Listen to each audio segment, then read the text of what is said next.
I activate the record.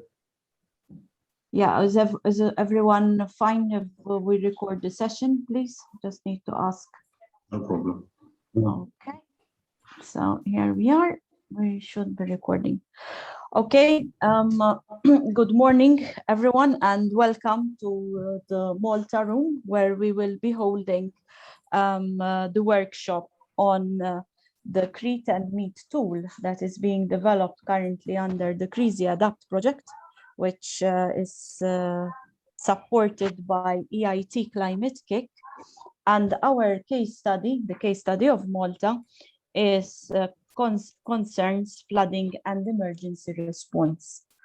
Before I start, I'd like to call out the names of everyone so that I know who is in the room and if we're expecting some other persons to join in. So Andrea is here. I've seen you. Jonathan was here. Hello. Yeah. Hi. So when I call your names, just to save on time, if you can go quickly, just tell us who you are for the sake of the new persons who are joining the team. So Jonathan, you can Hi, good start. morning. I'm Jonathan. I'm representing the Civil Protection Department. I'm a fire and rescue officer within the CPD. I'm also graduated in health and safety and risk management, and I was also involved in the flood relief project some years back in terms of project management and health and safety as well. Thank you, John. George Bohajar. George Bohajar from the Research and Planning Unit, Public Works Department. And we were kind of getting in touch with CRISI-ADAPT, the project team, and trying to get them in touch also with our stormwater unit, because there are some synergies there.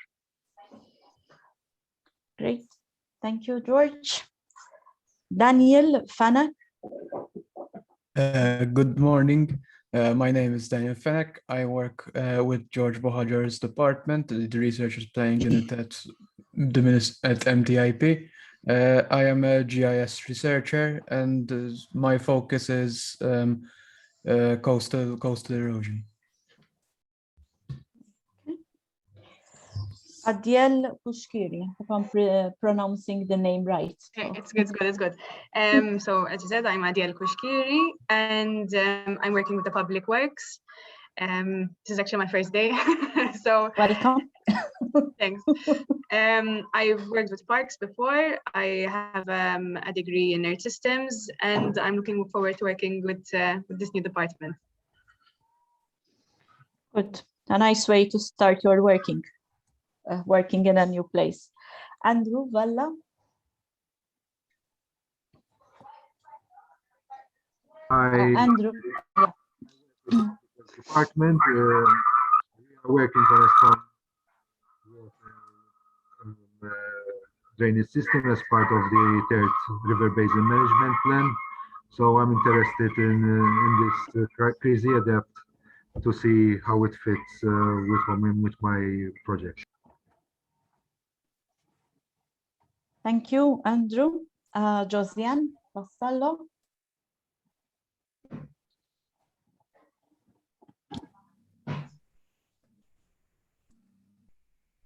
Looks like she's not here. Maybe she joins us later.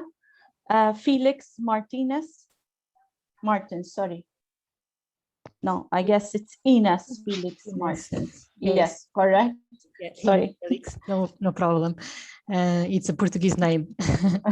I'm GS manager. I joined last week the team of Research and Planning Unit. Everything is quite new for me, and I'm just trying to learn what can I do and be useful for this project as well. Great, thank you. Sean Demac. Hi, good morning, everyone.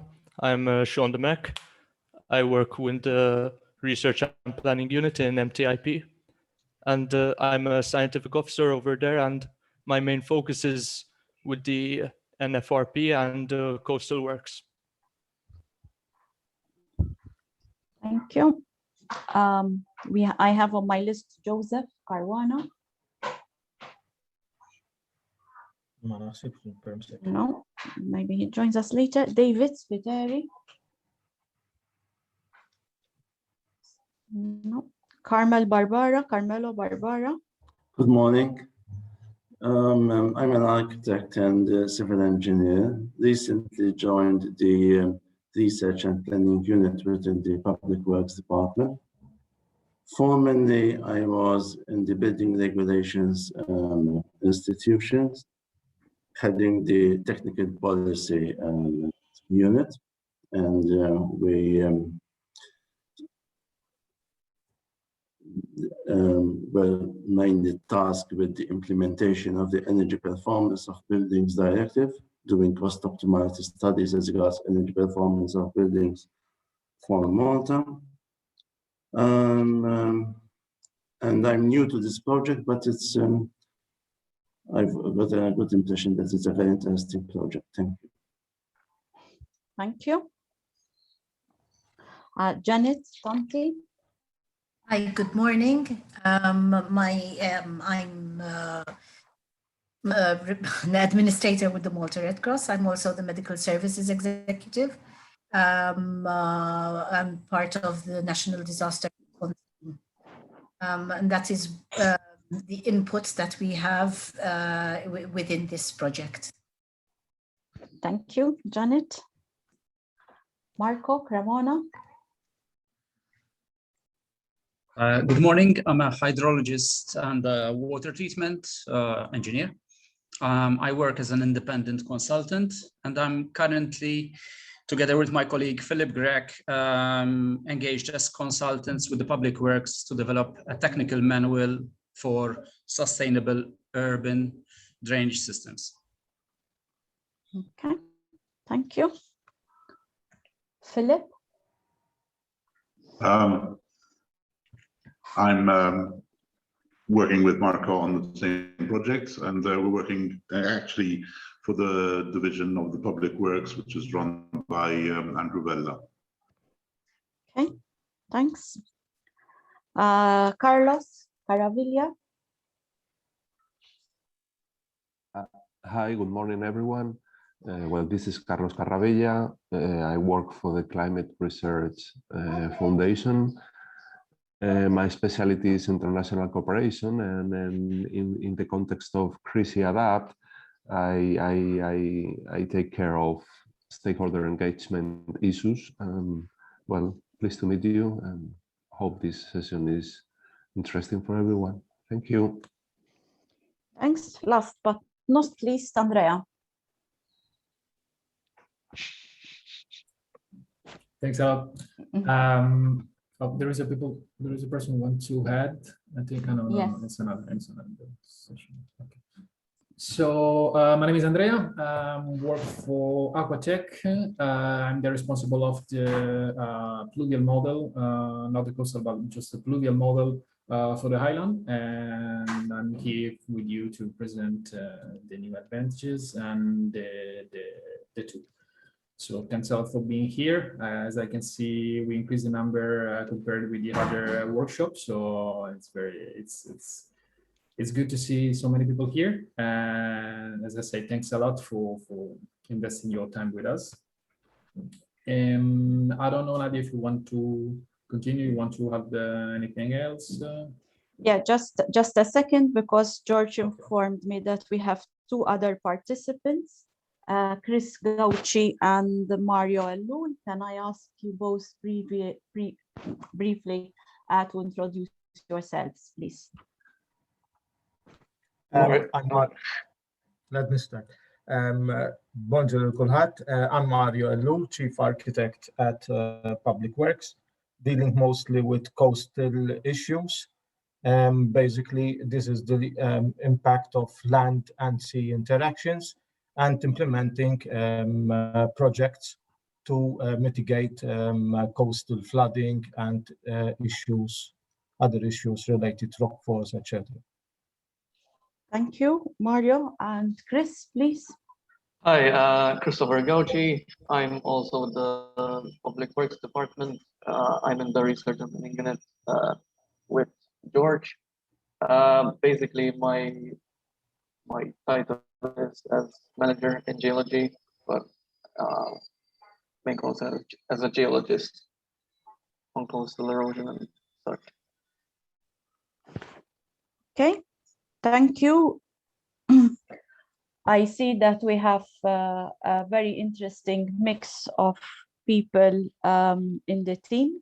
So I'll just give you a very brief overview, because I know Andrea will delve deeper into the discussion, outlining and building on what we have heard earlier this morning. And we will highlight the particularity of this project to the Malta case study. So I am Nadia Touma.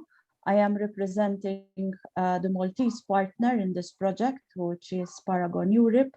It's a company, a company in Malta working on EU projects, but in particular working on climate change and climate mitigation projects and initiatives, in particular those that will help us together with other stakeholders to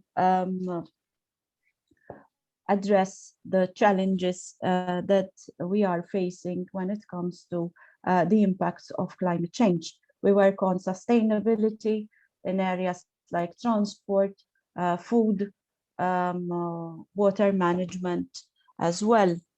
So the project CRISI-ADAPT started about now 2 years ago, whereby we have been involved mainly as so far in providing information on the impacts of severe climate, severe storms hitting Malta over the past years. The reason was that we were aiming to create a model to help us to address the risks that ensue as a result of this severe climate change induced storms. We initially approached the persons from Red Cross Malta, as we were asked to find end beneficiaries of the tool, but immediately it came also very important for us. It was becoming more and more evident that we did not need one stakeholder, but we needed multiple stakeholders, both to give information, but also then to share, and together we can synergize and build on to develop further the tool. So initially we approached, after Red Cross Malta, we approached also civil protection, and together we've been working to identify critical points when it comes to safety issues. But then we moved on to involve George and his team from the Public Works Department, because again, it was evident that tackling risk is not enough, but we also need to look at policy, planning, and so on and so forth. And hence, this is how the team, let's say, of local stakeholders evolved over time. There are other entities that we are working on to involve. For example, Andrea will later on mention insurance and money involved in tackling also risks that are resulting from these severe storms. And we are engaging with these people. Hopefully we will have them again joining us in a future workshop. And there are other entities as well, for example, the Environment Resources Authority, because again, we're talking about resources and management. So what we've been doing, as I said, we've been collecting data, which data has been feeding into the models that Andrea will be shortly sharing with. We would not have arrived where we are today had it not been for the great support that we have received from the various stakeholders, notably Malta Red Cross, Civil Protection, and George and his team. And the letter, George has opened also for us a number of doors when it comes to supplying of information, which unfortunately is not always easily available. So we were building block by block the information that you will see today. Also, Andrea from Aquatech, as well as the team of FIC, have also been instrumental in sourcing certain elusive data. I mean, for example, just to mention simple rainfall data, it took us ages to get it from the Malta MIA, the persons who own that data. Finally, we managed to get hold of that data. The same, we had challenges to obtain certain layers of data from the planning authority. So we're all, most of us work in Malta, we know how sometimes it is difficult to get this information. However, I'm happy to say that we are quite in a good place, and hopefully with the support of everybody, we can make a model, we can create this model that will be useful for us, not just now, but more in the future. I will not take any more time because we will have more time later on to discuss the tool and its implications and its applicability. So I would like now to ask Andrea to share with us his presentation and also to introduce the portal, the tool that has been developed. Thank you. Okay, so thanks a lot, Nadia, for your introduction. Amazing introduction. And let's share the screen and describe a little bit the platform. Can you see the screen? Can you confirm it, please, if you're able to see it? Yes. Yes. Okay, so just a quick introduction about Aquatech. A bit introduction about Aquatech. We a Spanish company. We own the group Suez. We have worked in many projects at the European level and also many national projects, and mainly in the field of urban drainage, resilience, water management, climate change adaptation, climate change effects evaluation. Since the year 2010, actually before we were another company, then we changed name, but since the year 2010, we keep working on this field, on this arguments, so climate change basically, mostly in the urban context. So this is a slide that you showed before. It's just an introduction about the project. Is divided in different sectors and different demonstration cases, services and regions. We focus on obviously flooding and emergency response in Malta, but we have also other case studies. For example, water management and agriculture supply in Andalusia that suffer a lot of droughts. And then we have energy planning in Lakatami and Cyprus. They are considering how to using the climate change projections to increase the efficiency of the energy system. And then for the Valencia case study, they are trying to improve the management of the port infrastructures and operation. I'd like to say that all these case studies are interconnected in the way here in Malta we are studying the flooding and emergency response, but obviously we can apply also the case study of the water management, also the case study of energy planning and the port infrastructures and operation. Maybe it's not going to be big infrastructures in Malta, but for sure you have a lot of touristics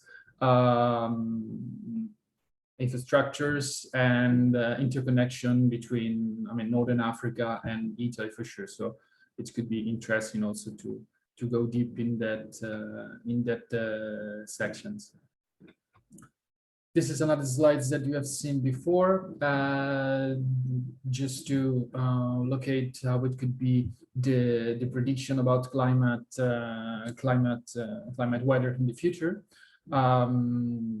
Obviously, in now and today, and within 3 days, you have a normal meteorological information that you can easily find online and the television. Then we have on the year, decade, and century, you have climate projections up to the end of the century.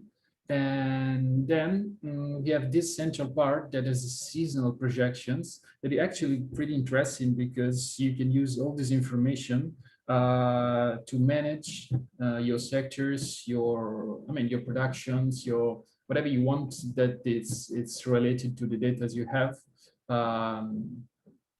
You can manage, you can plan in these sectors in weeks, months, and actually these data they are not available online in an easy way, I would say. Obviously, you can find these data, but you have to process this data. You have to download it, process, and then publish these data. In the platform that we are giving you and showing you today, you will see that these data, so the seasonal data, obviously also the climate projection, but mostly the seasonal data are already elaborated, downloaded from the servers and uploaded to the platform and keep updated, so daily updated. So these data are I would say very important for governments. Could be very important for governments to make seasonal planning and also long-term planning. So going to the Malta case studies, what we have done for the island of Malta is to study the impact of coastal flood risk in the northeast coast of the Malta. And then we studied the pluvial flood risk or the flood risk coming from extreme rainfall events in the center part of the island, so involving the Valletta, involving this center part with Birkirkara, Cormi, and Sila specifically. So just going to the points, as I said, we developed this pluvial pluvial and coastal flood risk assessment. What we've done is to develop a bathymetric sea level model for the coastal flood risk. So basically what we have done is to take the DTM of the island to put a bathymetric sea level all over the island and to increase this bathymetric level following the climate projection. And we can see interacting with the island where the water will arrive in, I don't know, 15 years or even more. While for the pluvial model, we are developing a 1D, 2D model. The surface runoff. So imagine the rainfall coming to the island and starting runoff all over the island. And then we inserted also the 1D model, which is the drainage model of the island you have, that it has been developed in the National Flood Relief Plan. And thanks to the George and his team, we received a lot of information of the drainage system that is actually it's a pillar of the drainage system of the island. So it was very important to model and add to our model. After that, after to have developed the flood risk maps, we're gonna develop we're gonna quantify the amount of area which is at risk for different scenarios. Make a distinction between the pedestrian and vehicles, because obviously a pedestrian will be much more affected compared to a vehicles, but vehicles will generate much more damage, as we can see in some photos, specifically in the area of Cormi, where you have a drainage channel and all the cars hit into the channels and close the channels, and then the water goes outside. So we had a conversation with George and your team. This is quite typical there in the island. So it was interesting to model also these vehicles risk. And then we're gonna make an expected annual damage for different scenarios, or basically the quantification of the damage you could have every year if you do not do anything to change this risk. And then we're going to make for sure some proposal to decrease these expected annual damages, for example, to put barriers, to increment the drainage system, or making other solution that it could be treated locally. And last but not least, this point I'm not gonna sure we're gonna develop in the future, because as you know, we had a big cut in the budgets, but it could be very interesting for sure, which is the cascading effect analysis. What is that? Is considering that you have in the highland infrastructure where they are spread all over the highland, for example, police, electricity stations, you have hospitals, you have schools, as anybody. We are trying to interconnect this infrastructure, generating a cascading effect. For example, if I have a flood in a specific area and this flood affects me, the electricity administration of that part, then I could have problems also with transportation, because lighters are not working, because police can have problems to manage the situation there, and also we can have no electricity in the hospital, even though we know that any hospital has a gasoline generator. But we are studying the stuff to see if we can propose you something interesting about this cascading effect analysis. What we are studying for the Malta, we're using as a referencer, as main references, the stormwater management plan and the national flood relief project. And then we have to look at any other documents, such as the preliminary flood risk assessment in 2 different years. And we have downloaded also information from a European project specific for the coastal flood risk. And then we have also interpelled Professor Gelis from Uni Malta to receive some rainfall information, but unfortunately, this connection seems lost. I don't know what's going to happen, so let's see. This is to explain a bit the coastal flood risk, the project that I showed you before, the list coast project. This project studied all over the coast of Europe the impact of the increase of the sea level. For the highland of Malta, you have these boats. Actually, I don't know the name, but these points. We took the points P1 and P2 because they were closer to the study area, and we model. We calibrate our model following these 2 points. Regarding the pluvial model, we have using the DTM and meshing all the DTM and studying the surface runoff and the integration with the pluvial, the drainage system within this all part of the highland. So as you can imagine, the water fell in the left part and goes down to the right upper part. Okay, so this, as you can imagine, you live there, so you know better than me for sure. As I said, we had also the drainage system and Cormi, Birkirkara, adding also the inlets.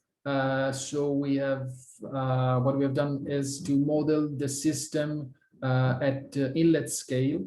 So as you can see, we have different type of inlets, different type of catching system within the highland, and we model all the system, not actually the single grades, but we apply different functions to different inlets, so the model can better represent what you have in reality. Coming back here, I forgot about this part. We did not study this part. We just studied the Cormi, Birkirkara, and Zida. Obviously, we have the result for the whole island, but I think it's in the mark of the project to study just these 3 municipalities. This is the updates about the case study. Cost of flood risk, we have completed the model. Now we are developing the the risk maps and the expected annual damages. We keep on going on that because it's quite tough task, because we have to find a good correlation between the, for example, the depth of the water and the damage that are generated in the houses. And then we have to calibrate the model. It's complicated, but we keep working on that. And I think for the next meeting, we will have something to show you. Pluvia for risk, we have completed the 1D to 2 model. For sure, George, thanks a lot for the information and all the others that send us information. We are quite happy about the model, about the results. Now we have making some calibration using the aftermath photos that we have. And then we're gonna make a fluid map validation. The idea is to generate this map and then show it to you and identifying some points and basically ask to you, is that right that you have that floods, or it could be, I don't know, should we have to adjust the model? This is gonna be done in, I think in this month and in the next month. And then we're gonna have the risk map development and the expected annual damages, which is the same thing for the cost of flood risk. We have to find a good correlation between the velocity, the depth, the water in the street, and the damage generated to the buildings. And then the cascading effect, as I said, should be, I don't know what's going to happen in the next month. But it could be a good point to develop, because, as I said, it's very interesting also for the municipality, for the government to make a planning, long-term planning also, and to see which infrastructure are the most affected and which infrastructure are the critical ones that generated the most damages to the island. Go to the platform. This is what you can see. Cesar showed you something before regarding the case study of Malta. It is divided in 3 parts. We have the meteorology part, which is seasonal prediction up to 6 months, and we have two models here inside that I show you. Then we have the climatology part, which are the projection up to the end of the 21st century. And then we have the planning tool. Here the name is inundation, but it's actually the planning tool. We're working on that. We keep developing. It's not finishing yet. As I say, Cesar, we're quite sorry about that, because actually there was an opportunity to show you something, but we had problems in developing this task, because it's the most complex, and obviously require much more time, and considering also that we have cut in the budget, the amount of hours dedicated to the development of this on this part of the platform is changing, but we are pretty sure that for the next general meeting, we will provide you a complete platform to test.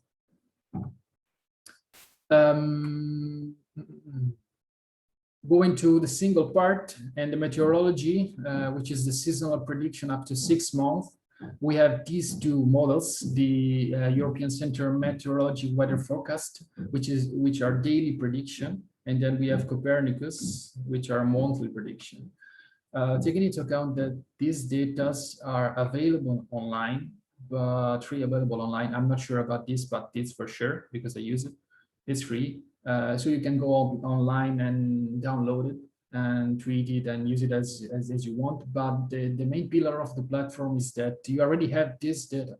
So the platform go daily online and download this data, treat this data, and charge into the platform. So you can see daily prediction and monthly prediction up to 6 months every day, updated every day. Okay. And these data are, for example, temperature, humidity, precipitation, wind gust, wave height, and for the Copernicus rainfall, precipitation. More or less, the variables are always the same, but obviously the time scale is different. This is daily, this is monthly average. Okay. And maybe for the Malta case study for the flood risk is not so not interesting, but the only thing we are going to use for the flood risk, it could be the precipitation and maybe the wind gust for the for the coastal flood risk. But as it happened in the other case study, you can use all this data for protection application in energy, agriculture, and maritime transport sector. As I said, energy is happening in Lacatamia. They're studying how it could affect the energy production and also the energy demand for conditioned air system. And Andalusia, they're studying the agricultural effects long term and also seasonal effects, combining, I don't know, precipitation, temperature, and obviously humidity. And for the maritime transport, this is not maritime transport that happened in Valencia, but it could be useful to you because, as I said, you have a lot of touristic routes between Italy and also Northern Africa, I think. So taking into account this, because it seems like we just forget this part of the platform, but actually this is, it's very important. These data, as I say, these data are available online, but you have to treat this data, okay? So the platform already treat this data and offer you this data, show you this data at daily basis, updated, something that actually I never seen online. I never seen in any other platform. I've seen the data, but never the platform, okay? So taking into account. And then you have the climatology, which are the projection up to 21st century, the end of the 21st century. I know this projection we have seen this projection for maybe all over the world and all over Europe also. So we know what's going to happen.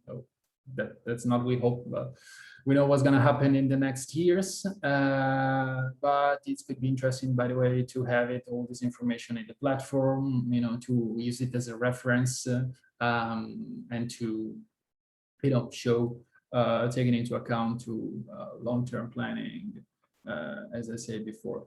And we have average climate and also extreme climate. Maybe the extreme climate is more interesting because you will give you the upper border of so the extreme events, basically. And then we have the planning tool. The planning tool is divided in different parts. The coastal and pluvial flood hazard maps that we developed with the pluvial and coastal model. So in the platform, we will have all these maps, flood and hazard map, historical and climate change scenarios. Then you will have the vulnerability maps for the vehicles and pedestrians. Then you have the risk map and the expected annual damages. And then we will be able to make a scenario comparison. And this, I don't know, but till now we have completed just the first part, and how we'll see, actually it's not well completed, but you have something, we have something. And regarding this part, we don't have it yet. We are working on that. And as I said, for the next workshop, which it could be, I'm pretty sure it's going to be in September, as am I right? You will have the ability to see the platform, to test it, and to understand a bit more about this. The general workflow of the platform that you can use it, just to explain you a bit, is this one. So you have the flood maps that we generated with the coastal and pluvial model. And then you have the vulnerability and the vulnerability maps, which are these maps like here. Did I show it before? No, I'm sorry. Okay, so this map right here is the vulnerability maps. So you see the highland divided in different colors, green, red, and orange, depending on the amount of risk you have in that area. What it could be, you can modify these maps by drawing the polygons. Okay, for example, in this point that is red, I can say, okay, I'm with a project, I'm going to change the vulnerability of this area because I'm going to put, for example, barriers against floods.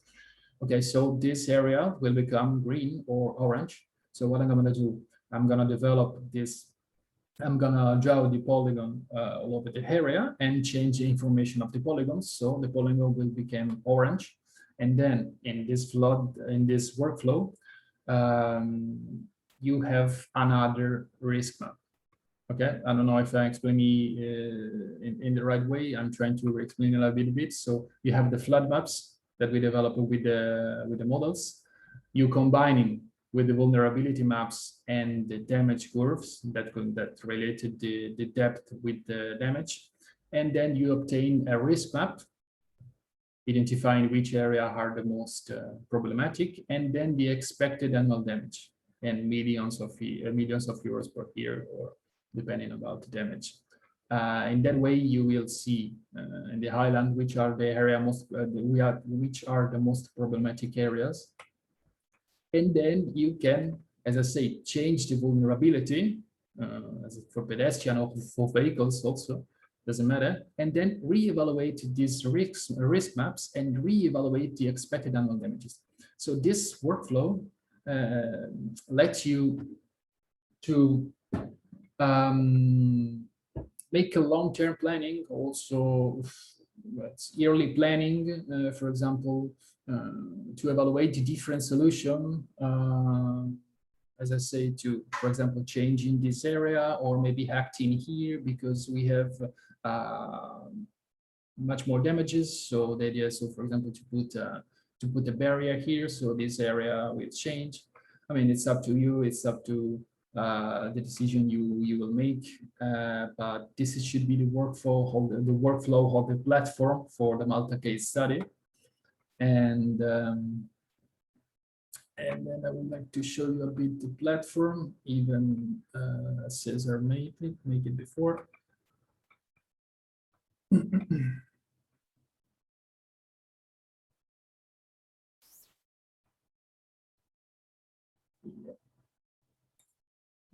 Okay. Okay, so again, I'm sorry for the language. It was supposed to be in English, but actually in Spanish. You have meteorology here, the Copernicus and the European, climatology, extreme and average climate, and inundation, that this should be the planning tool for coastal and pluvial. And then you have an extra section here for the helps and anything you need to explain a bit the platform. I'm sorry.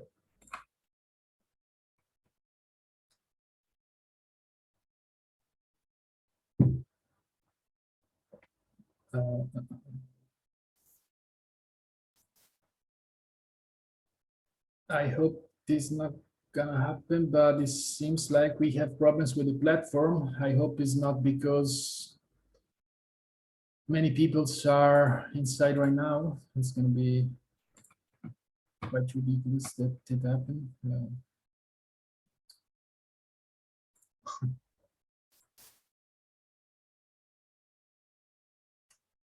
I'm sorry, just a sec.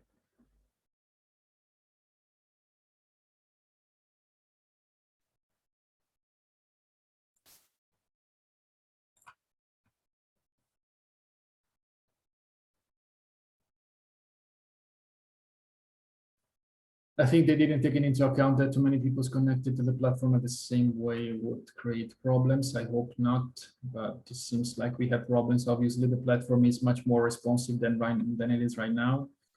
Okay, it's working. It's working. It is time, but it's working.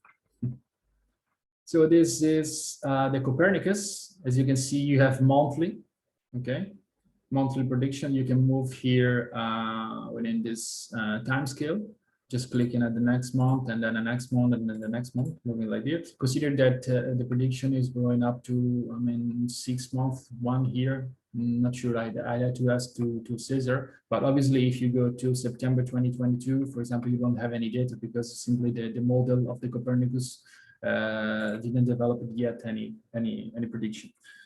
So to show you a little bit, for example, if you want to see the precipitation anomalies for the month of May, as we can see, you won't have any anomalies this month. Maybe in June or in July,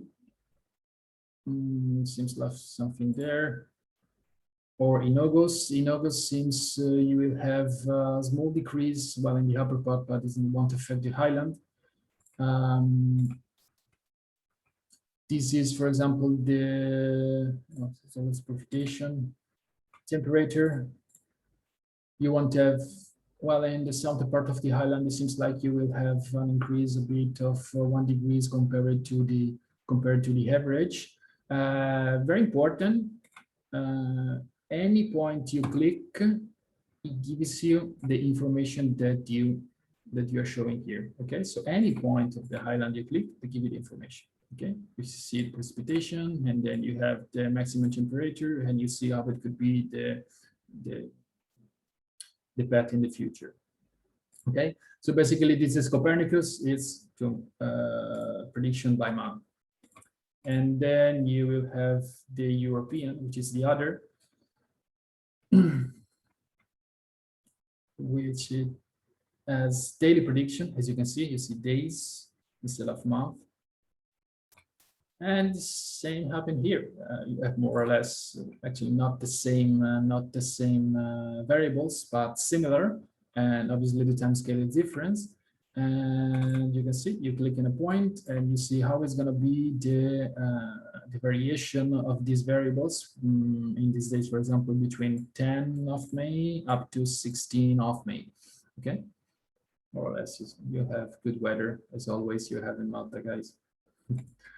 And I think this is this button. And then we can go to climatology. You have average climate and extreme climate, and here you have decades. You have the upper limits. I don't know how to say the projection up to 2021, 2046, and 2071. I'm sorry. And you can change the scenarios, lower, medium, upper.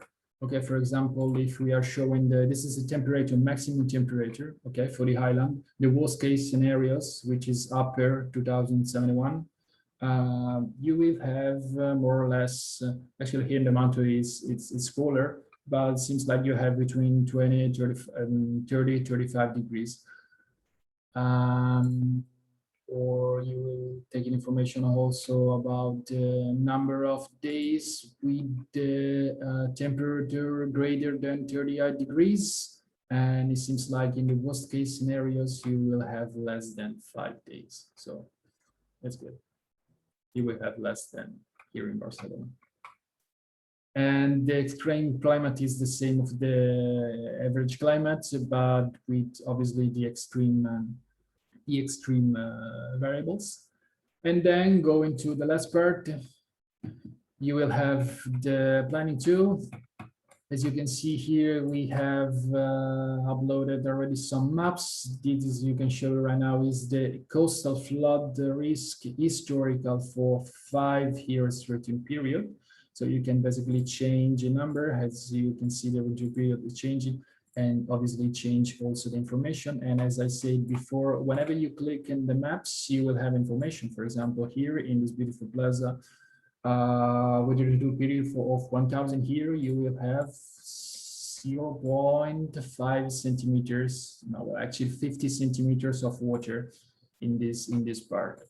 And then if we could see the upper part 1000, it seems like a disaster. I mean, you will have 1 meter here in this part, you will have 62 centimeters here. The water can come up to this point. You have 50 centimeters there. Well, just to, you know, you can use this platform, you can use these maps to taking into account which area are the most affected and work directly in those areas to obviously decrease this hazard and to decrease this vulnerability, of that area. This is just the coastal. Obviously, we miss the part of vulnerability and holds the other part. For the fluvial, actually it's fluvial, not fluvial. This is a kind of an example of how it could be the vulnerability. Here you see the streets, okay? So you can select the single street and you can take up information of the street. Obviously, all this information will be uploaded with the name of the street and the currently vulnerability. but you can see all the information, okay? And the idea is to, if you want to change the vulnerability, to click on the, for example, the street, and go here and insert some information. Obviously here it will be different. You can change the type of road, if it's open to vehicles, if it is closed, if you have a particular projection, protections, I'm sorry. And obviously the color will change. Now it's the default, which is violet, but it should be another color. And I'm not gonna show you the maps because, as you can see, we have errors here in the how to view it. So it's useless to show you this. Don't take into account this simulation. We have it, but obviously the visualization is wrong. And that's it, more or less. This is the platform. As I said, I'm sorry about that we missed this part, which is the main part actually. As I say, due to the cutting of the budget we have and problematics we have, we are developing this part. It's not ready yet, but it will be in the next month. I like to pinpoint this part about meteorology, which is personally I consider very interesting. Well, the climatology, as I said, is we already know what's going to happen in the next year, but about meteorology, we don't know anything what's going to happen in the next 6 months and in the next week and in the next month. So these data are personally I consider this awesome. Because, as I say, they are online, but you have to download it and treat it, and they are not uploaded. They are not updated. So this platform gives you the possibility to consult these data on daily basis and uses to make long-term seasonal planning. I'm sorry, to make seasonal planning for agriculture, energy, transportations. A bit of flood risk also, but it's harder because we are not sure that it's gonna rain in the next days, in the next weeks, but actually we can predict what's gonna happen in terms of temperatures, in terms of maximum winds, all these variables. So I hope it was clear. I hope it was clear. I hope it was, well, my presentation clear a bit. And if you have any question, if you have any doubts, if you have something that you want to comment, so you're free to do it. And we're here to answer your doubts. Thanks a lot for the attention. I hope it was clear. Thank you, Andrea, for taking us through the platform. I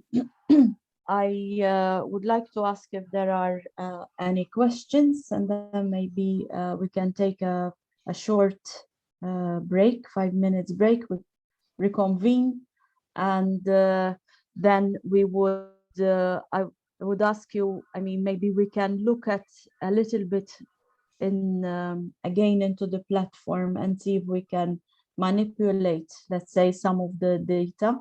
Is it possible, Andrea? Maybe we can play a little bit around just for people to see the effect, and then we can pass on to the discussion. Well, actually, it's not a problem if you want to log into the platform and try to do something. But as I said, you can do anything because the main part is not ready yet. So till now, you can just have a look at the platform. Okay. All right. Then let's see if there are any questions. Maybe we take some questions from the participants, and then I propose that we break a little bit for a 5-minute break and reconvene then to delve to go deep into some of the questions that we have prepared as a project and that we will be then engaging with the stakeholders. So anyone would like to start with questions? I have a question, some comments, please. Marco Yes, Cremona. yes, Marco. Andrea, thank you for your presentation. So do I understand correctly that at this stage, what you have done is that you have gathered precipitation data, climatological forecasts resulting from climate change, but you have not yet developed the flood risk maps, the flooding maps, is that correct? Thanks for the question. Well, actually, no. We have completed the model. We have simulated all the scenarios, and now we are in the phase of, I mean, not calibrating the model, but I mean, criticize the flood maps. As I say, going to the maps and see which are the most affected areas, and also asking to the people living there if the maps represent actually the reality. Because if I show you some areas that be highly affected, I'd like to hear from you if actually that area is directly affected, or maybe if you made something, I mean, locally that we didn't know, and you made some adaptation that we didn't know, or we didn't take it into consideration of the model. So obviously, when we have this information, when we present you the maps, we will receive you back this information from you, and then we adjust the model. But I can assure you that the model is ready. Sorry, I can add something. Just yesterday, we progress in some functionalities of the tool. So I can to share my screen one moment.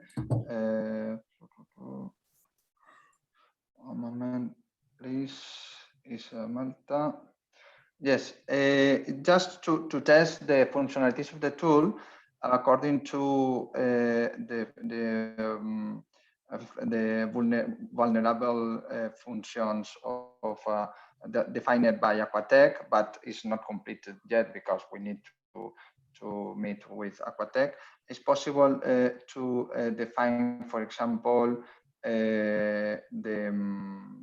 the features. In this case, the language is Spanish because it's detected automatically by the system. You can add some attributes, some information. For example, the number of pedestrians, vehicles, resilience to the dip for pedestrians, resistance to the speed, the flow speed, for the vehicles also the dip. For example, you can add the information 0.4 meters,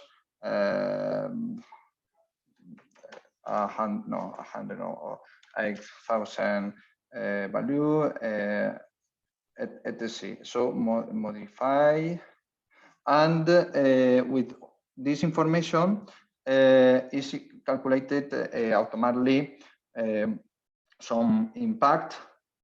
In this case, for example, this street is crossed with this profundidad deep 0.85. Yes, and the impact is in this case market, and also the risk map is a first approach according to the functionalities of the tool, but it's possible to integrate all the functions, all the functionalities that Aquatech of you want to define. Okay. Thank you, Robert. Sorry, Robert. I'm Beniamino also from Aquatech. Just to remark an important concept we could provide.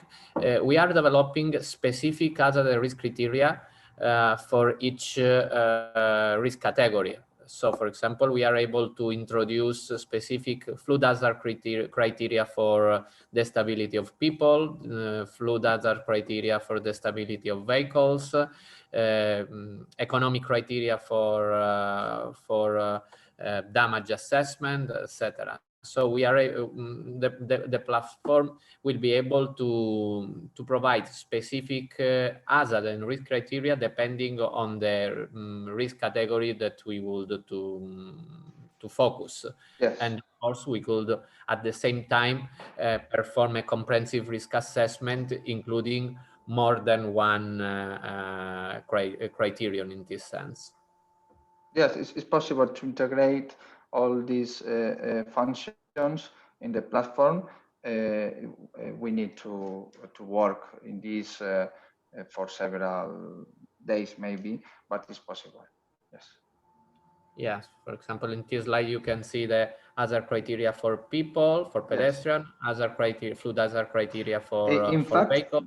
Both types, the pedestrians and velocity, the curve of the relationship between diff and speed and velocity is implemented yet in the platform as a first approach. So we need to complete with more criteria for type of vehicle, or I don't know, but yes, in some way.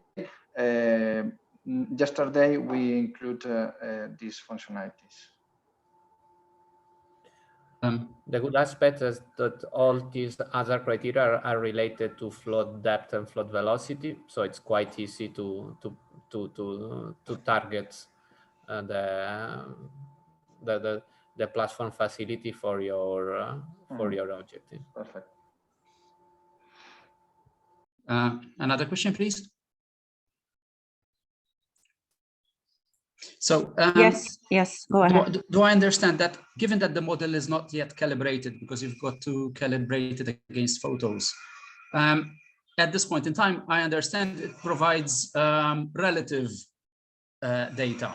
So it shows that some areas are more prone to flooding than others. We saw a map of Valletta with some blue areas, and I suppose that is the blue areas are the risk areas, the flood areas. Is that correct? Oh, Marco, forget about it. Forget about these maps that I show in, because we have errors in the visualizing the maps. So forget about these maps. Don't take it into consideration. We're gonna provide you other maps, which much more detailed, because what you're seeing there in the maps, is just well, I don't know how to say it, but we have a misunderstanding in the way to showing the maps and the transparency of the maps. So, I mean, don't take it in consideration if you are criticizing the maps, the results. No. I mean, not in the way, not in the bad way, but just in the positive way, in the constructive way. But it's not; those are not the definitive maps. So, in your results, will you be taking the existing infrastructure into consideration? Let me give you a very specific situation, which is very specific to Malta. For centuries, we had an obligation to have rainwater harvesting cisterns incorporated in buildings, but enforcement was lacking. So you might find that you might expect certain flow rates of runoff, but actually it might be less because of some rainwater harvesting structures which are still in operation. So that is more of a comment or a suggestion, if you may. What would be interesting for policymakers in this country would be if these legislation were relaxed and further urbanization of Malta had to happen without rainwater harvesting systems, what would be the future risk? What would be the forecast? What would be the financial damage resulting from the lack of enforcement of these rainwater harvesting structures or sustainable urban drainage systems? I think that's a very important tool for this country in particular. Yeah, thanks for the question. I mean, I don't know if you want to answer, Beniamino. If no, I can. Yeah, many thanks, Marco, for the interesting questions. In this moment, we have developed the the setup of the models. And this is a very detailed model in the sense that we are considering both overland and sewer system with the interaction of the two layers, the underground and the overland flows, by the hydraulic characterization of surface drainage system. But of course, all the implementation of sustainable urban drainage system, for example, or green areas, change in land use, etc., could be implemented in the hydrology of the surface layer of the model in order to have to analyze the response of this kind of implementation at hydraulic behavior of the analyzed system. We performed this kind of analysis in other projects, for example, to check the response of the system respect to hard infrastructure or light infrastructure, or to maybe early warning system in the sense of adaptation measures without interventions in this sense. And it's clear that the model is a very good tool to understand the response of the system, considering not only different climate change scenarios, but also different kinds of adaptation scenarios. So in this sense, we are able to make this kind of simulation. But of course, in this moment, for us, the priority is to reach a very reliable models. So we are in the phase of calibration and validation with the historic data that local partners are collecting in order to ensure the reliability of the model. And of course, when this phase will be reached, the second step is play with different adaptation measures to provide this kind of information to local decision makers. Thank you. Thank you very much. My name is Philip Crack. I'd like to ask a question, please, about the validation. Yes, please, Philip, go ahead. Thank you.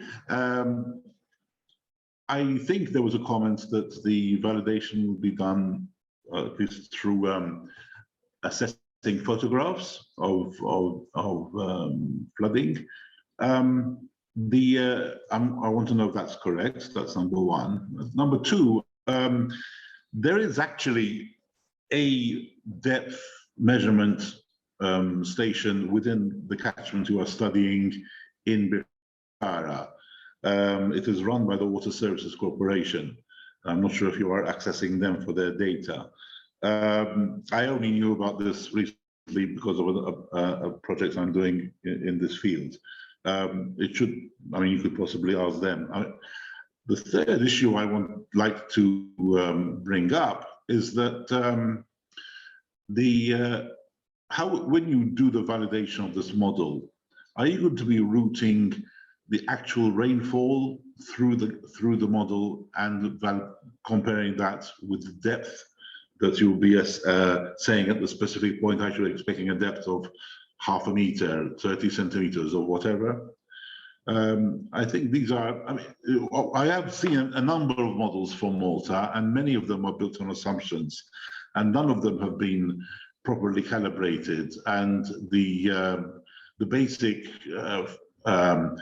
failure or success is if the drainage achieved by the interventions built on those assumptions benefited or not. And that's a very rough assumption, but it's not bad if you have no data. I would like to see if your approach will be a bit more scientific.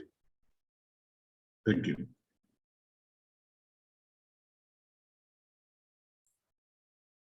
Well, Yeah, actually, our model is, as Benjamin was saying, 1D, 2D, so involving also the drainage system. And regarding the question how to calibrate it, we take in the photos from after mud heavens.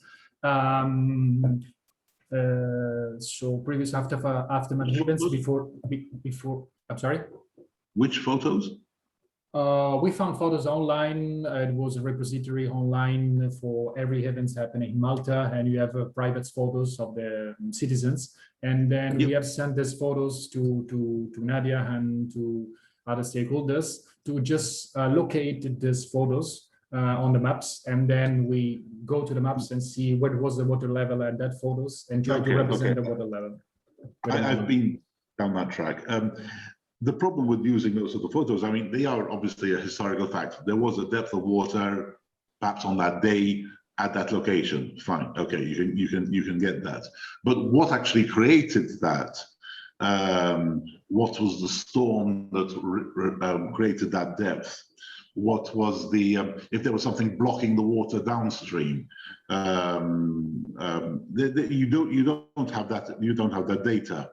And so what I'm trying to suggest is that you use data which is actually being recorded even today when there's no rainfall. Because the water services actually have a station within the catchment. So you could actually use real data. We didn't know about that. So I know. This is why you have these conferences, no? So you can learn these things.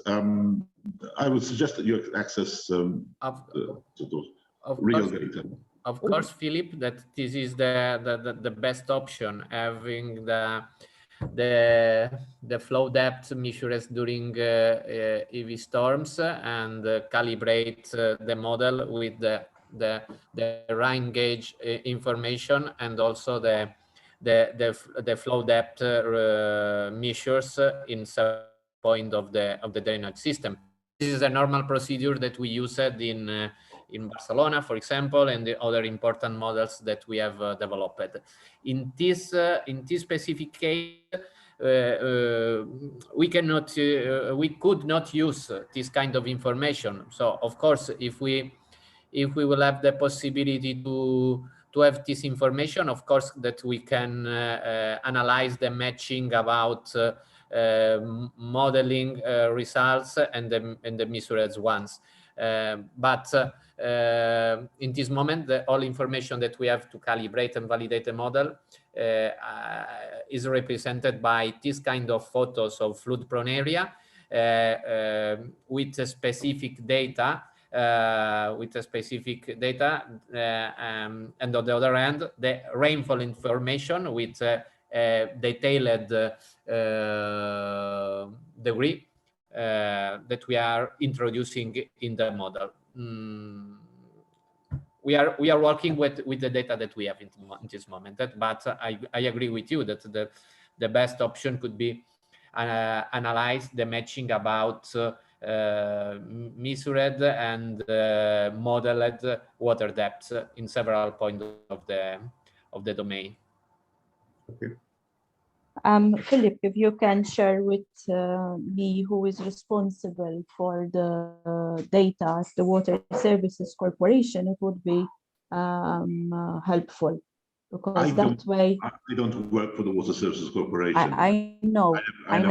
But, yes, but you are mentioning it. Yes, I know they have a maybe you know who is responsible. I'll try to find that out. Okay. But the Energy and Water Agency know about it as well. Okay. Okay. Thank you. We'll look that up. Thanks. All right. Thank you. Thanks a lot, Philip. No problem.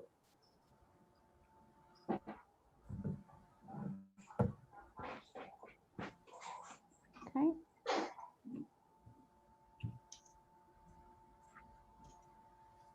Are there any other comments or questions at this stage, please?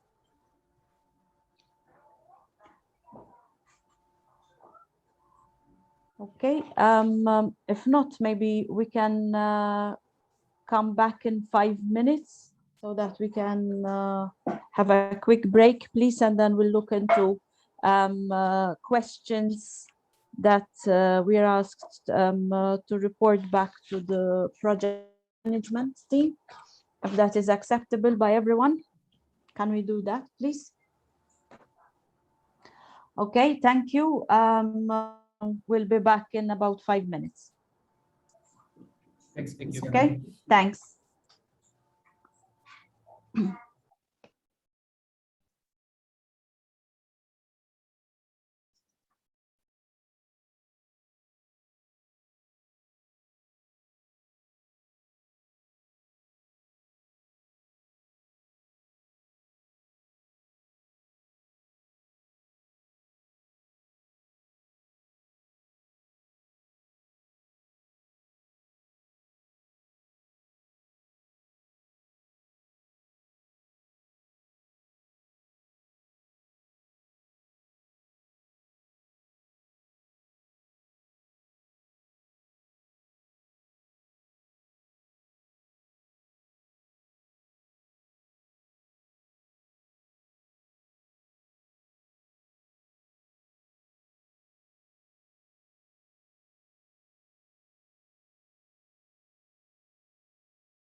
Hello. Hi, Nadia. Hi, Carlos. How are you? I'm fine. Good. Well, let's hope everyone won't be long so that we can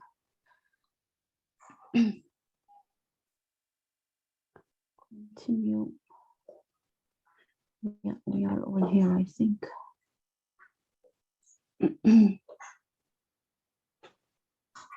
I'm here, Nadia. Hi, Andrea. Hi, Andrea. Buenas, Carlos. ¿Qué tal? Valeria. Yeah. Okay.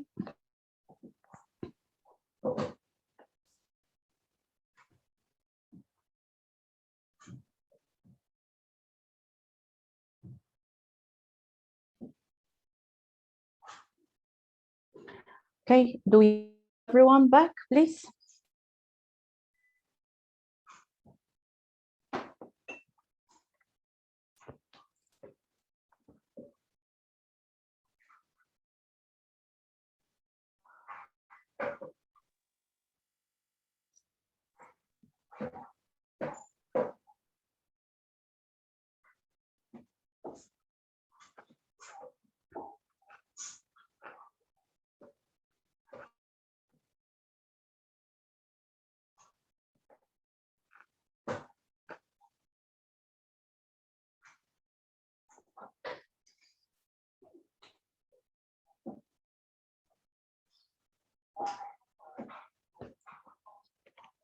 I guess now we can start with the questions that we have that Cesar has identified for us, and we can then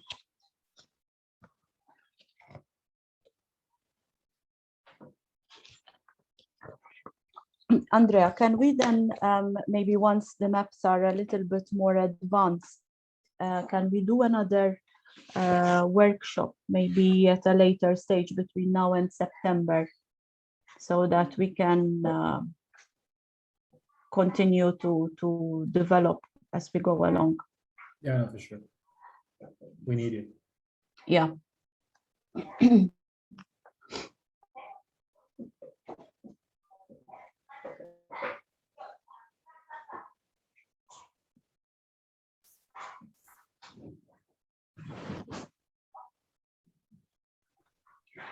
Okay, can people who come into the room let us know they are here, because I see everyone's mics switched off. Hi, Jonathan, thank you. Here. Thanks. Here. Okay. I'm here too. Here. I'm here as well. Thank you. Hi. Later on, I will ask you to switch on all your cameras so that we can have a photograph, please, for the report just before lunch break. So maybe we can start off the questions.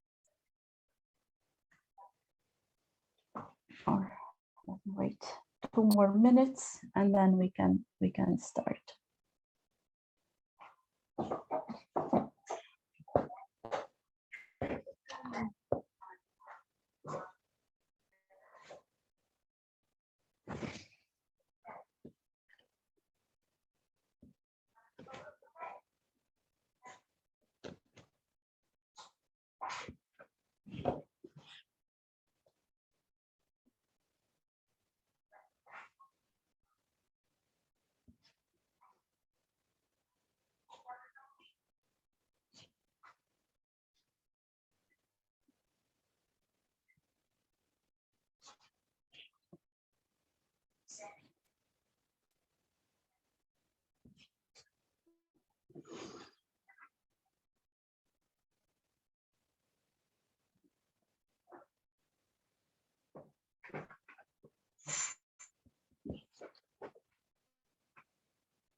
Okay, I will kick off. Then the persons will join us later. So we have seen the representation of the tool, and we have also listened to Andrea and Beniamino as to the way in which the tool will be serving its purpose once all the finer details of the data are calibrated and validated. Now, bearing this in mind, as we have seen also in the presentations, we will be convening again in September to see a more evolved model, a more, let's say, evolved platform, and then we will be able to use it, check it, calibrate it, test it, etc. However, what we should be doing also is between now and September, we should be also meeting again, maybe to have a pre-run, as we did also already in January when we met the three main stakeholders, that is civil protection, Red Cross Malta, and George representing the works department, where we tested, let's say, the initial phases. We listened, we heard what the stakeholders had to say and how we could improve the model. And that is what I propose that we do also between now and September, just to again test as we will compile more information and we will populate the model with more data and more information. Now, looking at the stakeholders around this table, I would like to ask if there are any other departments or individuals whom you think or whom you see as being or could be interested in the climate change adaptation models, and that could also continue to add value like you are doing here to this pilot case. So just to remind you, at the moment we have actively involved civil protection, Malta Red Cross from the aspect of safety, first responders, people who are actually being involved in dealing with reactions when there is a climate-related disaster. These two entities are also filling in or providing us also with information, for example, when it comes to dealing with the police department, who are also part of the first responders team. On the other hand, we have, from a water management perspective, the Ministry for Transport and Infrastructural Projects, with also teams from stormwater management, etc. In a previous meeting, we had also involved the energy water agencies. So these are, at the moment, the 5 main bodies involved. In your opinions, are there any other organizations apart from ERA, which I mentioned previously, and also the Malta Insurance Association, that you feel could be also informants as well as users of such a platform and could feed into the pilot case?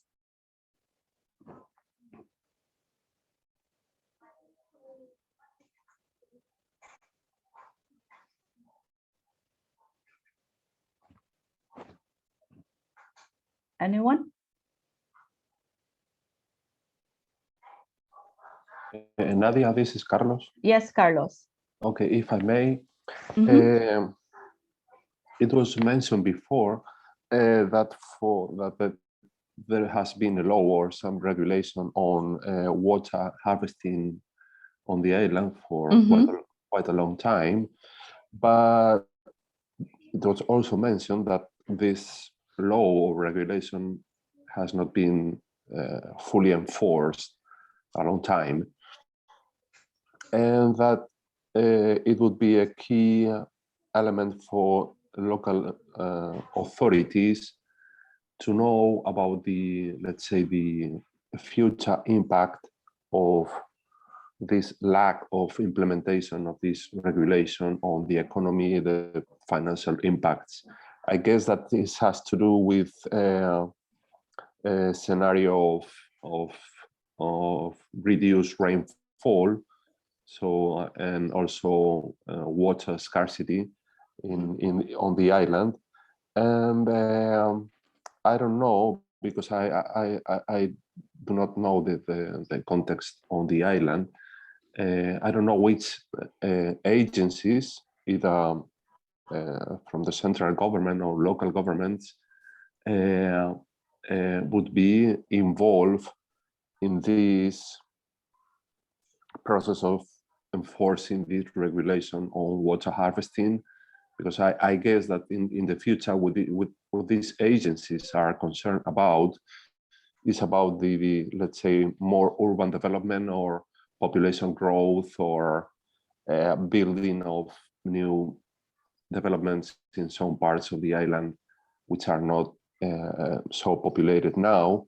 So they want to know to what extent the lack of application of this regulation would impact the economy on the island, etc. So which agencies would be interested in learning more about these scenarios and this financial impact? I don't know, maybe environment agencies, Ministry of Economy, Water Management and Water Supply Authorities.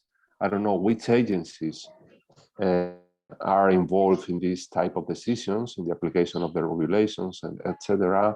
And to what extent these agencies have been involved in the project so far, or which agencies would be interested to bring to the table for further discussions, etc. Okay, we will look into it. So we had mentioned previously the involvement of the Environmental Resources Authority, and that is something that is underway. We've mentioned also, when it comes to enforcement of this, is something that has to do with buildings, and therefore it would be the planning authority in checking the plans, the structure of buildings, not just those of an individual person that is a family on its own, say a house, but more importantly, when we're talking about large infrastructural developments, such as housing, big housing structures, like, for example, multifunctional units that are within a particular area. So large development of, say, 40, 50 units, housing units within one particular area. So definitely we will follow up on this. This enforcement, the law is quite old. In fact, it was one of it's a historical law that had been put in place, and several individual houses have these wells that are used for water harvesting purposes.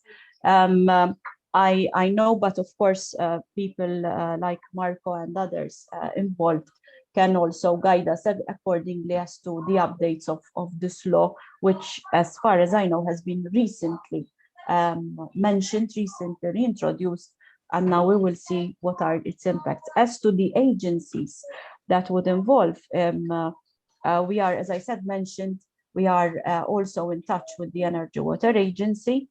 Planning Authority have been more of a supplier of data rather than actually involved in the discussion as we've had with the stakeholders, but we will identify a specific unit to involve, and of course the Environment Resources Authority. When Andrea and I were planning for this meeting, I also mentioned the possibility of involving also the Ministry for Energy, as under this ministry there are several initiatives that are taking place, especially when it comes to energy management, and in relation to that in Malta we also have to look at water management, partly because we use reverse osmosis for the creation of potable water, and that is also a huge drain on the electricity supply of our country. So, you know, yes, that is something, a point that we will look into. If from a civil protection, health and safety aspect, I don't know if Janet would like to add or refer to other entities that at this stage you think we can include. If not, we will move on to the next session, the next question, next section, please. Nothing to add from my end. I was thinking about what you were saying, but I cannot picture anyone else to add or suggest in terms of what we do. Okay. Yes, I agree with Jonathan. At this point in time, I cannot envisage any other entities. Okay. What I would like, and I thought could be of interest to this discussion, is also maybe, and I don't know if maybe I can get some feedback, initial feedback from the FIC and the Aquatech team, is to look again at what we had originally presented in terms of when we were creating the state-of-the-art report, in terms of projects, initiatives that could maybe benefit or feed into, and maybe do an update of that to see if there are any other initiatives that have been taking place since the start of the project, and compile a more, let's say, recent list of projects or initiatives that we could add on onto the project. I mean, in our previous discussions, we've heard about new projects coming up, or new initiatives, new policies being planned, and I think it would be opportune at this stage to add these and to increase these onto the list. And I would like to invite the partners here present to send us. I will of course follow up by a formal communication to send us any feedback or any initiatives that you are planning or are underway in order for us to be able to incorporate with this project and to serve also as a point of synergy. For example,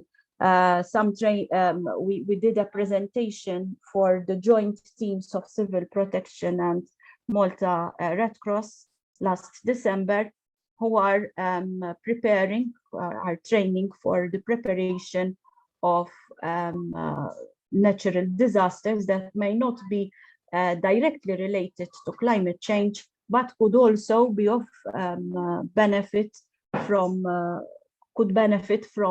models such as this. So if there are any other initiatives, similar initiatives, we would love to hear about these. It's not directly related to the project, but it could provide ancillary information. So I guess that is something that we can push ahead with. It's agreed by the rest of the project team.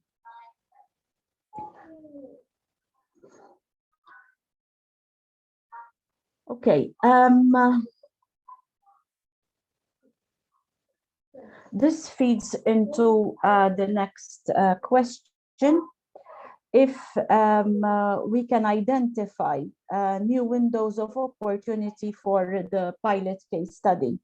So are there any new issues that are being discussed within health and safety, within water management, within coastal erosion activities, water management, that we can look into, and how we can synergize on these.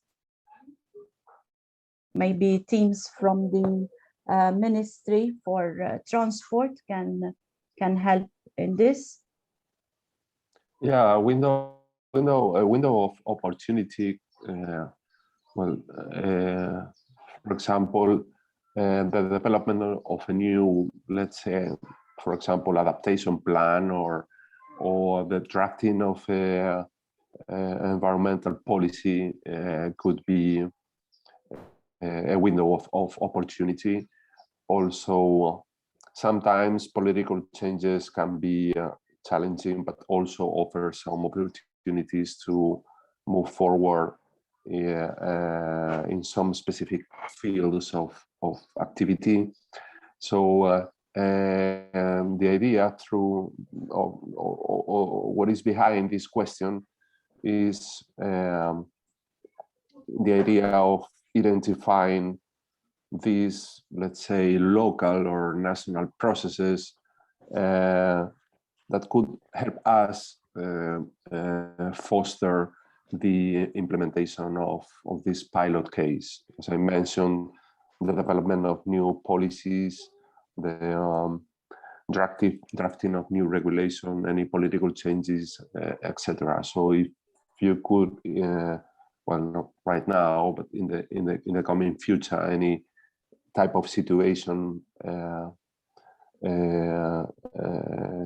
would be interesting to explore new opportunities for the pilot case.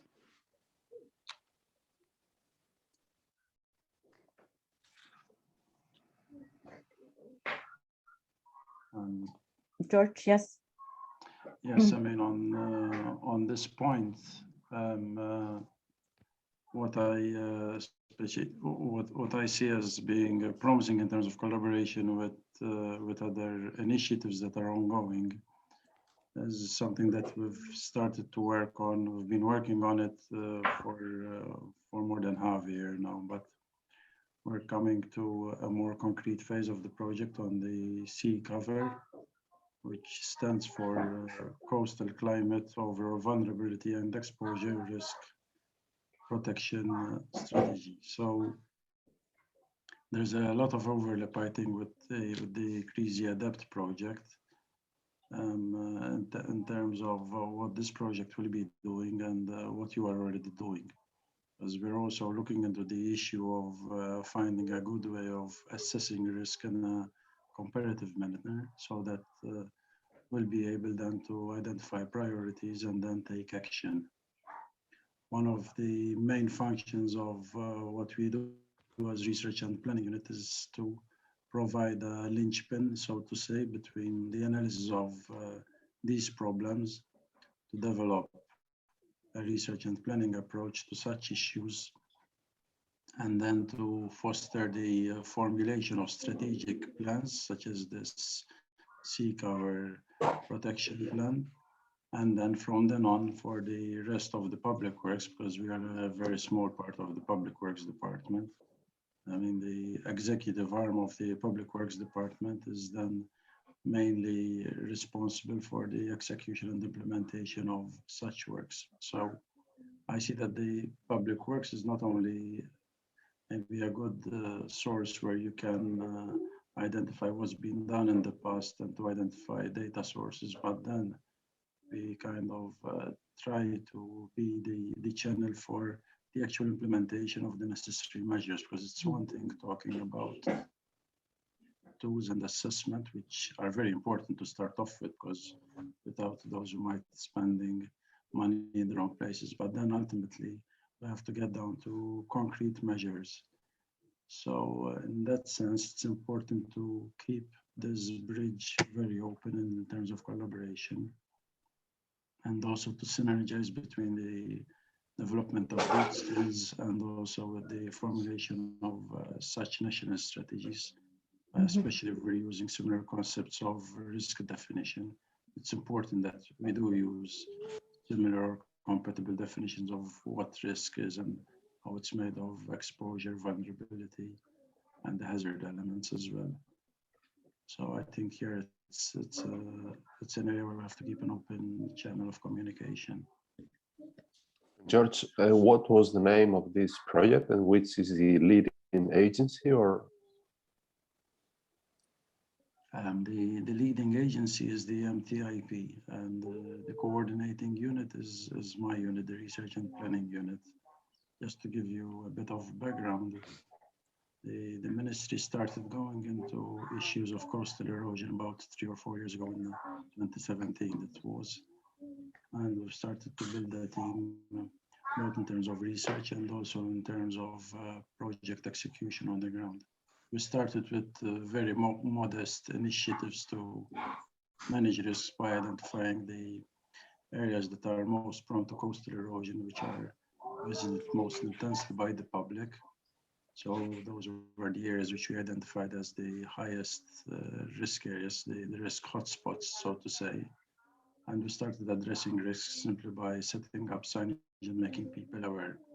From then on, after those kind of immediate response measures that we took, we started studying the coastal geomorphology in more depth and trying to understand what's actually happening in the different areas, so could identify the hazard element of risks in a more scientific manner.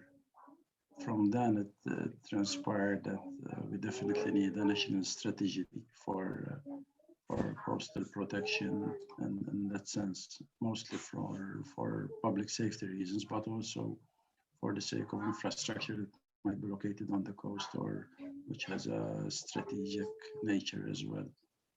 So in a way, the idea and the need became more clear what we needed to do, and what happened in the last six months, because I said we've been working mostly on it in the last 6 months. We applied for EU funding for the formulation of such a strategy, and were given a formal green light earlier this year. So now we're preparing to start the strategy formulation, hopefully sometime in October, and that will take us about 2 years to complete the strategy. After we complete the strategy, and maybe even sometime before, once we start identifying the risk priority areas, then we also plan to undertake interventions as necessary. This does not preclude, however, that even at present and even during this year, that we shouldn't intervene in certain areas where there's an obvious high risk. You don't need to wait to have the plan formalized and to go through all the analyses. But there are obvious areas. I mean, we're already intervening, and our the counterpart in the Public Works Department that is responsible for the implementation of works is already active in that area. But we always keep in mind that kind of while we're doing the firefighting in hotspot areas and trying to protect the public as much as we can, we're also aware of the need for a more strategic approach to the whole problem, which you cannot just snap your fingers and know what are the priorities. There's a lot of data to be considered, and also it's a very dynamic environment. So these tools are useful if we can understand what's happening in a dynamic environment, because that would guide us not just for the long term, but even from year to year, where maybe priorities change with time. So I think that's why we find this project as something which is very instrumental to what we're aiming to do, and hopefully we can also provide input into this project as we go along, because we'll be gathering data about the coast as well in our project, and that's where I see a lot of synergy. So it's a two-way thing. okay, George, thanks so much, George.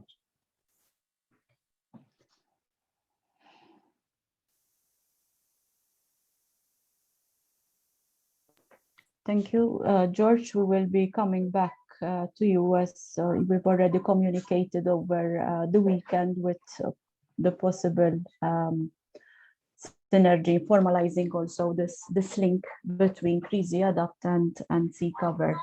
And maybe eventually we can also look at the model once we look at probably some of these hotspots, which I'm sure are also evident in the coastal areas we are studying through CRISI-ADAPT, and see how the model can be of use to measure or to eventually then study the impact on further erosion in these areas. Okay, then as I said, I will be following up with a formal communication, and maybe we can look at other initiatives, including the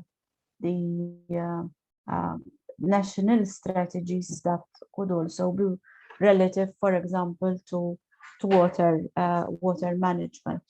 What I would like also maybe towards the later phase of the project is also to see how the different entities, the different stakeholders can also learn or work from the knowledge of each other. Because so far, although we have talked about how, for example, civil protection is affected as a result of storms or the involvement, for example, of Red Cross, and we have discussed also together with the Ministry for Infrastructure and Capital Projects the role of the different bodies. So far, I don't think we have really said, okay, this is what we can do from our side, this is what you can do from our side. So maybe this could be something towards that we can see coming out as a proper, let's say, stakeholder engagement and systemic approach that is also harnessed by the philosophy of the EIT when it comes at these projects. And this could be perhaps an end point of this project, but a starting point of a different kind of synergy in the way we work on these things. Right. The final point that we would like to discuss is eventually who would be the ultimate decision-making process, the decision-making body, that is the decision maker, who would eventually say, yes, this is a tool that we need, this is a tool that we would like to invest resources into acquiring or into obtaining for further development.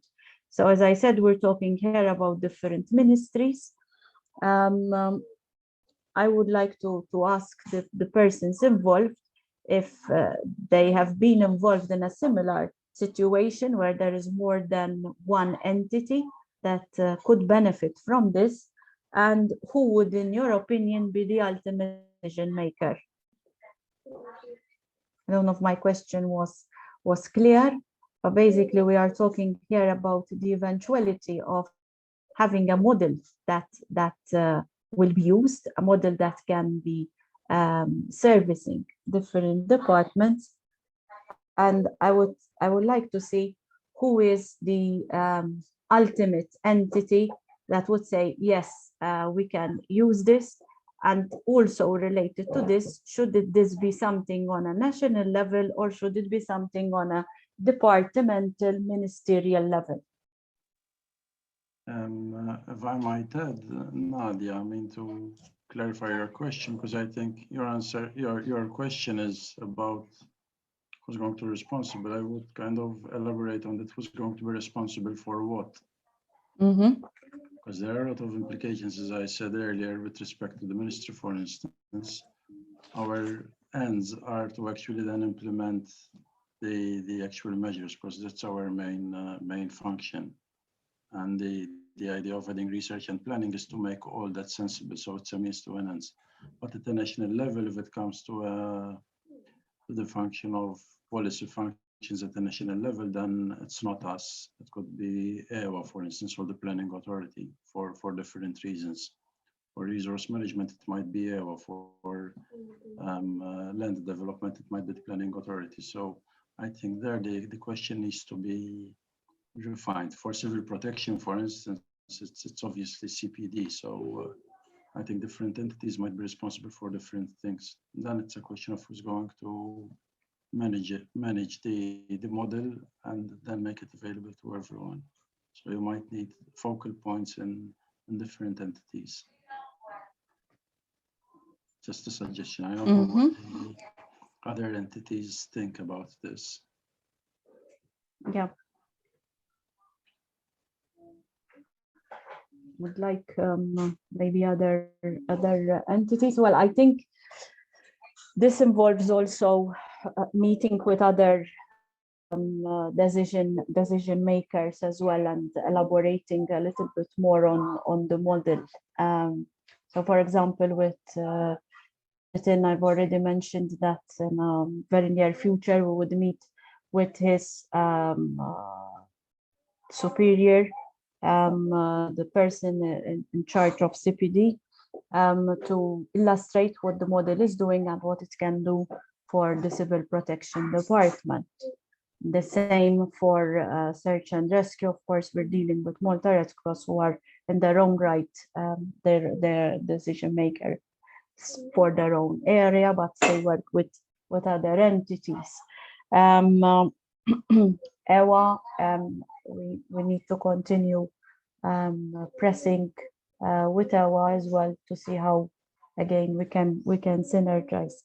So maybe at this stage, I did see Cesar here. At this stage, maybe we can identify possible bodies who could be further, let's say, engaged in the discussions moving forward. Now that, of course, the model is being populated, it's becoming more visible, it's becoming also more tangible. I think it would be easier for these decision makers also to reflect a little bit more, and this would be then our work as the partners in the project, to be engaging with these entities in a structured way in order for them to understand better the implications. Of course, the role of persons who are involved in research, like George and his team, or the people who are at first hand experiencing these initiatives, like Jonathan and Janet, would also be helpful in passing the message through. I don't know if Cesar or Carlos would like to add something on this point, and if at this stage the feedback obtained so far is something that will suffice, and if you agree with our plans for the, let's say, coming months, and how we can develop this further and then engage also with these entities on a one-to-one level, if need be. Well, I guess that, according to the information provided by George, I guess that in the we'll get to a point in the future when the platform is, let's say, fully developed or almost fully developed, and in case the authorities and institutions in different agencies involved in the project in Malta decided that this is an interesting tool for them, I guess that should be a discussion between these different agencies to make a decision on which one is going to be, let's say, the main administrator of the platform, and this will be probably the agency to make the final decision on hiring some services or etc. So this is at least what I've understood this far. Please, George or any other colleague, correct me if I am wrong.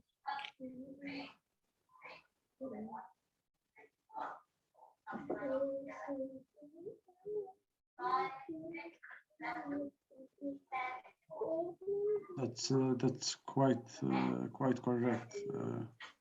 Because I mean, it's a question of identifying which functions are important to address, and then it's a question of who's going to manage the platform, the tool, and then how we're going to keep the lines of communication open with the different entities who are fulfilling functions to address these problems at different levels, so that we would be kind of all on the same page.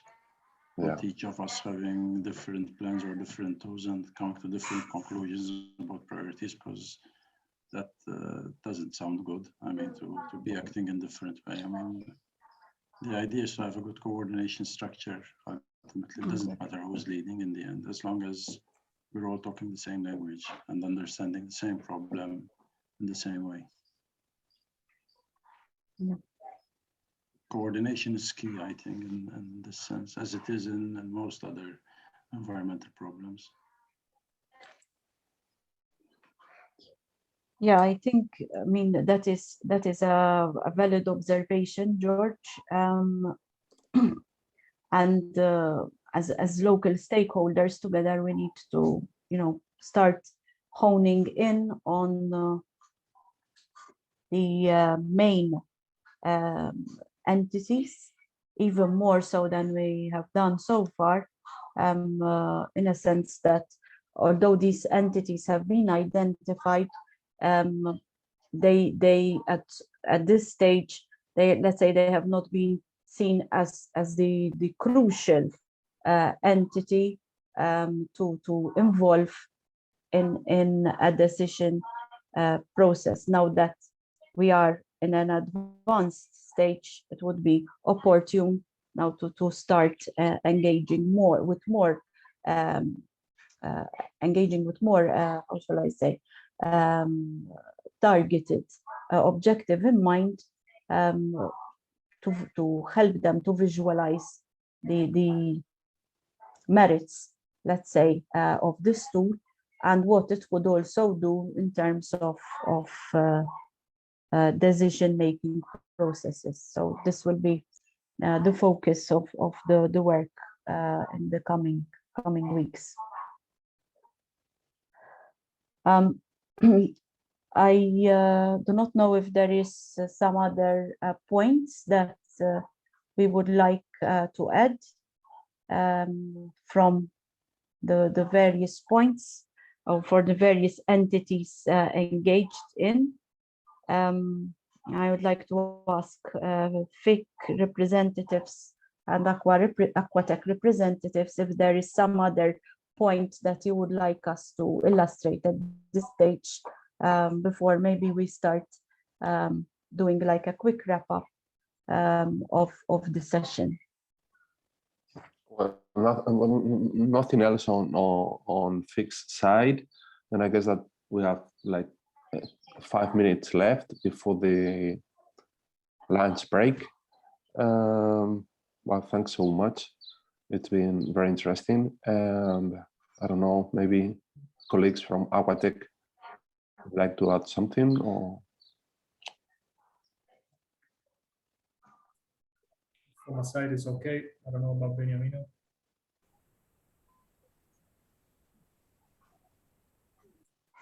Take it on.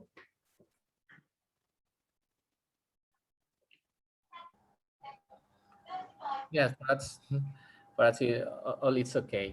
We are agree. We are perfectly agree. Okay. Right. Thanks everyone for your attendance and contribution today. May I ask people to switch on a little bit their cameras, please, for a couple of minutes for me to take a screenshot. Just a second, because I have something here in the screen obstructing my vision. Yeah. Okay. So try to give me your best smile if you can. The smile before lunch. Thank you, everyone. And just a sec. Okay, and I'll be in touch, and I value much your contribution today. Thank you. Thank you so much, Nadia. Thanks a Thank lot, you. everybody. Thanks you for very the much, time with Nadia. us. See you later. Take care. Thank you. Bye. See you. Yeah. Bye bye. Thank you. What time are we back? Nadia, please. We will be back at 1:30. 20 past 1. Yes. 20 past 1. Yeah, 20 past 1. 20 Yeah. past 1. Yes. Okay. Thank you. See you now. Thank you. See you. Bye-bye.